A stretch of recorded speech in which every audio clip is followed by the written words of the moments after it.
Se abre esta sesión solemne en la que nos acompañan los plenos del Consejo de la Judicatura Federal y de la Sala Superior del Tribunal Electoral del Poder de la Federación, así como distinguidos invitados. La señora ministra presidenta Norma Lucía Piña Hernández impondrá a la señora ministra Lenia Batres Guadarrama la toga y hará entrega de la credencial correspondiente de un distintivo. Se ruega a los presentes ponerse de pie. Señora ministra Lenia Batres Guadarrama, por favor, pase al frente.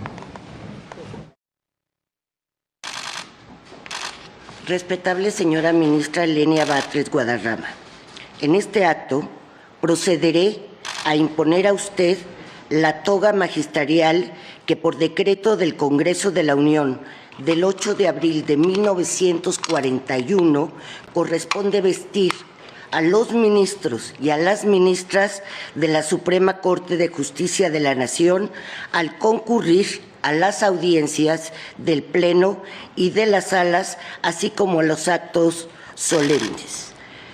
Recibe usted esta prenda representativa de la alta investidura que el Estado mexicano le ha conferido como integrante de este Tribunal Constitucional.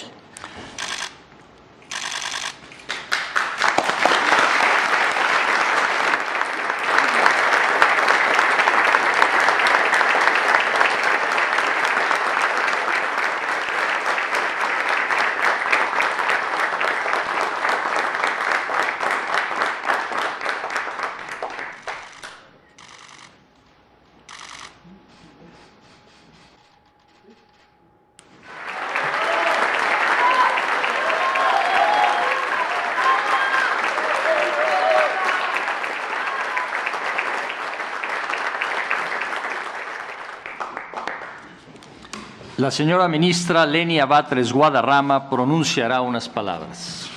Tiene la palabra la señora ministra Lenia Batres Guadarrama. Muy buenos días a todas y a todos, magistradas y magistrados de la Sala Superior del Tribunal Electoral del Poder Judicial de la Federación, ministras y ministros Norma Lucía Piña Hernández, Luis María Aguilar Morales, Jorge Mario Pardo Rebolledo, Alfredo Gutiérrez Ortiz Mena, Alberto Pérez Dayán, Javier Lainez Potisek, Yasmín Esquivel Moza y Loreta Ortiz Alf.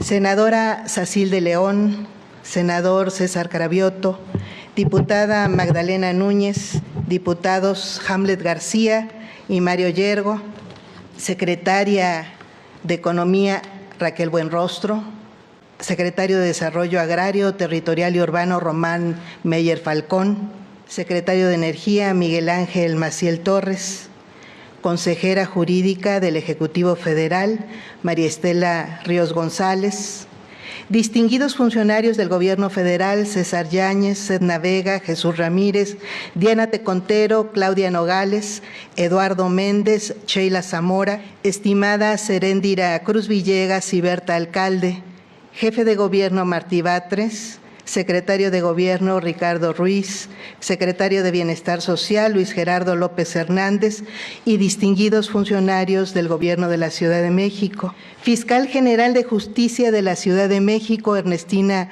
Godoy Ramos, abogadas y abogados, amigas y amigos, a cada una y a cada uno de ustedes agradezco infinitamente su presencia.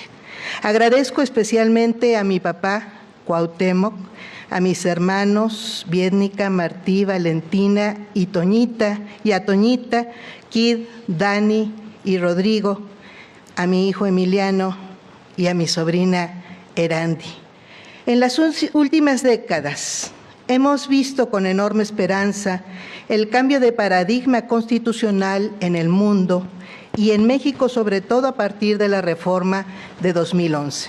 Los derechos humanos, su ejecutabilidad y justiciabilidad se encuentran ahora en el centro de nuestro derecho constitucional.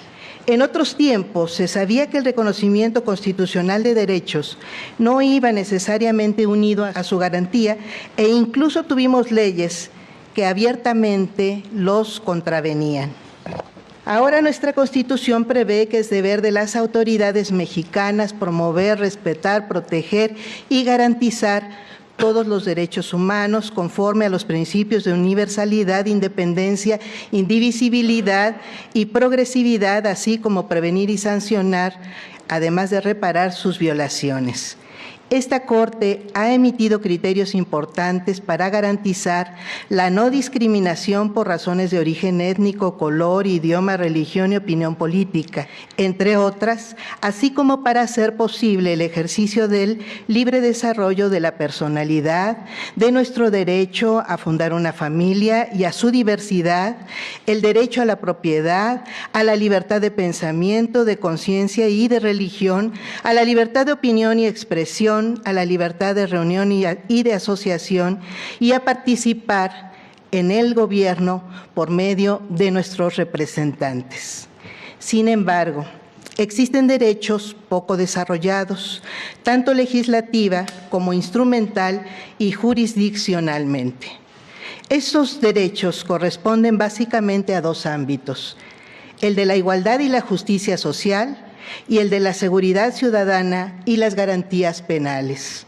El derecho al trabajo, a la seguridad social y al descanso, el derecho a la salud y a la atención médica, a la educación, a la cultura y a la ciencia, a la vivienda, a la alimentación y al vestido, a gozar de un medio ambiente sano, son derechos que requieren también de un bloque de constitucionalidad que coadyuve a su promoción, respeto, protección y garantía. Son millones de mexicanas y mexicanos los que aún se hallan lejos del ejercicio de la dignidad personal que les puede proporcionar el acceso a estos derechos sociales. También requerimos para el disfrute de la seguridad ciudadana políticas, normas y mayor armonía entre las acciones de los tres poderes hacia el combate de la incidencia delictiva por un lado y con relación a la normativa sobre el tema.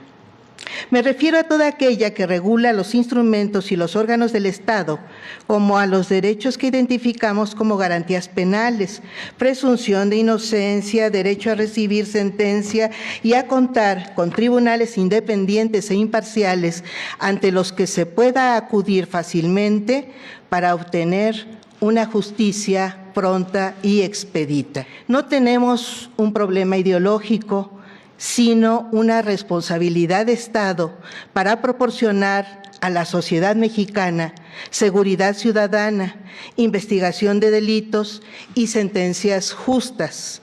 Si algunos elementos de las policías preventivas, ministeriales o de la Guardia Nacional cometen errores en el llenado, por ejemplo, del famoso informe policial homologado, los juicios deberían tener algún momento procesal para subsanar esos errores, es decir, para que opere la suplencia de la queja en favor de las víctimas, en vez de generar impunidad en la persecución de los delitos. En este tipo de problemas es en los que se esperaría un fuerte activismo judicial de una Corte sensible al principal problema del país que desde hace un cuarto de siglo nos aqueja. Lejos de ello, tenemos una Corte enfocada en casos que tienen fuertes implicaciones políticas, que incluso involucran afectaciones al orden público y al interés social, como la declaración de invalidez de leyes o de normas que buscan proteger los bienes nacionales, caso de la Ley de la Industria Eléctrica, o distribuir el poder, como la Ley General de Instituciones y Procedimientos Electorales. Por cierto, tanto en el caso de carpetas de investigación como en el de las reformas de ley declaradas inválidas, que consideran únicamente errores de procedimiento y no estudian el fondo de los asuntos, es decir, su presunta inconstitucionalidad, la Constitución prevé en su artículo 17 que las autoridades deben privilegiar la solución de los conflictos sobre los formalismos procedimentales. El Poder Judicial no lo está cumpliendo. Esta Suprema Corte, por otro lado, se ha extralimitado. El carácter inimpugnable de sus decisiones la ha llevado a confundir jerarquía de la Constitución con jerarquía de la instancia. La Corte se ha colocado por fuera y por encima del trabajo que realiza la Auditoría Superior de la Federación, impidiendo efectuar auditorías de desempeño. Ejerce poderes que están expresamente vedados en la ley, como el otorgamiento de suspensiones en casos de acciones de inconstitucionalidad en contravención con el artículo 64, último párrafo de la Ley Reglamentaria de las fracciones 1 y 2 del artículo 105 de la Constitución Política de los Estados Unidos Mexicanos. Ha creado instancias como la etapa ante los tribunales colegiados de circuito en el incidente de inejecución de sentencias que no tienen sustento constitucional y prolongan los procesos. Se ha adjudicado facultades para legislar y determinar la reviviscencia de normas expresamente derogadas por el Congreso de la Unión. Hans Kelsen calificó a los tribunales constitucionales como legisladores negativos, pero la Suprema Corte ha asumido una función de legislador positivo, pues define normas que prevalecerán posteriormente a una declaración de inconstitucionalidad invadiendo la esfera del poder legislativo que fue electo democráticamente. Ha incumplido además, lo debo decir porque lo dije en el Senado, desde hace 14 años el artículo 127 constitucional que fija como límite para la remuneración de las personas servidoras públicas la establecida para el presidente de la República, disposición que no fue impuesta ni por el actual mandatario ni por las mayorías parlamentarias actuales, sino que entró en vigor en 2010. La insistencia en este tema no responde a una política o a ideales de una cierta visión partidista. Simplemente considero nos corresponde acatar la Constitución. Estos que he denominado excesos indican que no tenemos una Suprema Corte subordinada a la Constitución, sino una Constitución subordinada a la Suprema Corte, al grado de que se escucha entre litigantes decir: ¿y qué dice la Constitución al respecto? Lo que indique la Suprema Corte. Se ha olvidado que vivimos en un país de tradición romano-germánica, es decir, de la familia del derecho continental, en la que la jerarquía de las fuentes del derecho es clara y siempre ha tenido preponderancia a la ley como manifestación de la voluntad general. La jurisprudencia es interpretación de la ley únicamente, no puede estar por encima de esta y menos de la propia Constitución. Se confunden quienes asumen que recientemente transitamos a una cultura jurídica distinta por la reforma constitucional de marzo de 2021.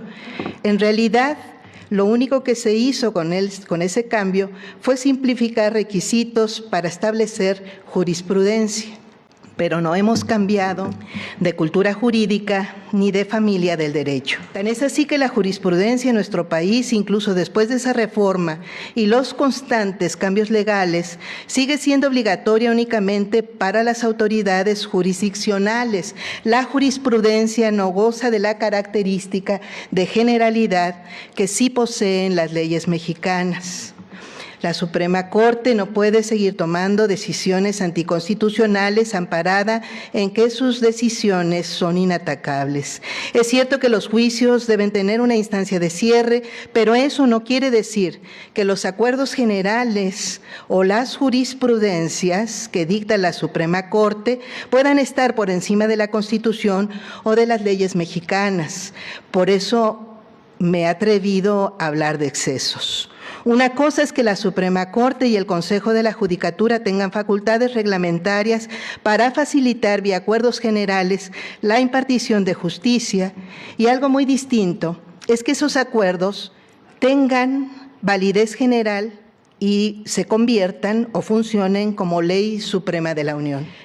Podrían decir que la Suprema Corte sí es el órgano supremo en el país porque puede anular leyes por mayoría calificada, pero se equivocan, porque si actuara como verdadero Tribunal Constitucional, no prevalecería la Suprema Corte, sino la Constitución.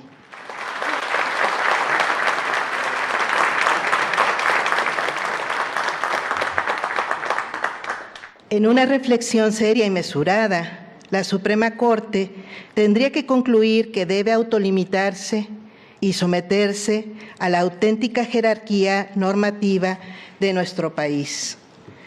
Termino este mensaje comentando que estoy contenta, muy contenta, realmente conmovida por cuantiosas felicitaciones que he recibido al llegar a esta Corte.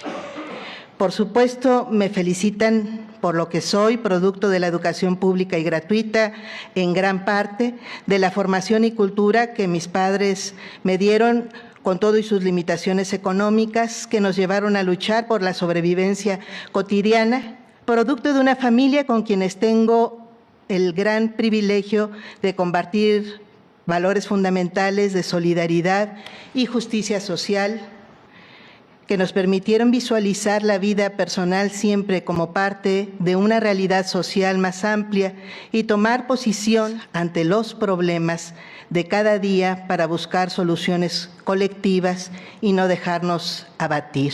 Me debo, por supuesto, a todas aquellas personas que amo, que he amado, sobre todo a mis padres Cuauhtémoc y Rosario, a mis hermanas Vietnica, Valentina y Olinamir, a mi hermano Martí, a mi hijo Emiliano y a los parientes políticos cercanos como Toñita, con esa extraordinaria fuerza de voluntad que la ha hecho forjarse como maestra en Derechos Humanos. Pero soy producto también de esta época, de nuestra época, que exige a las mujeres perseguir y defender la equidad de género, que nos compromete a tomar en serio la igualdad y la universalidad de los derechos humanos, que está determinada a construir una democracia real en la que puedan desarrollarse las personas indígenas y afromexicanas con discapacidad, de la comunidad LGBTTIQ+, quienes viven en la pobreza, que obliga a las personas servidoras públicas a responder con respeto y lealtad a la nación y a nuestro pueblo y a no abusar del poder. Quienes me felicitan están contentos de mi llegada.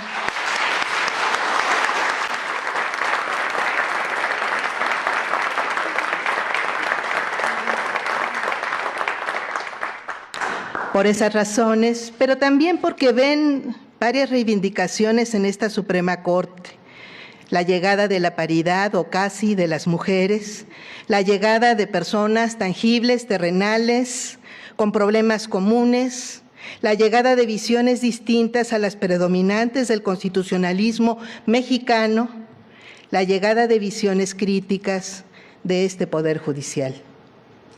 Quien crea que puede ridiculizarme por provenir de este pueblo mexicano, no sabe la fuerza y la grandeza que me está atribuyendo.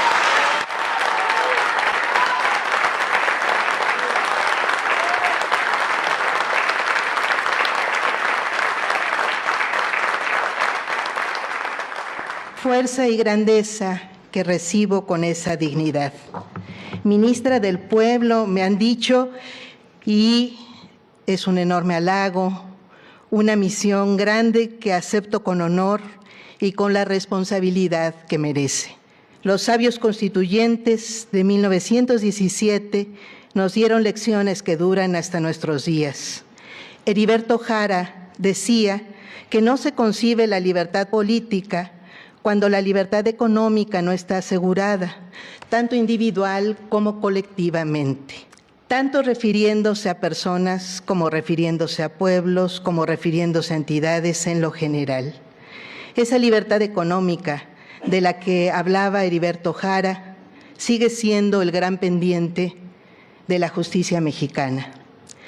Trabajemos hacia allá.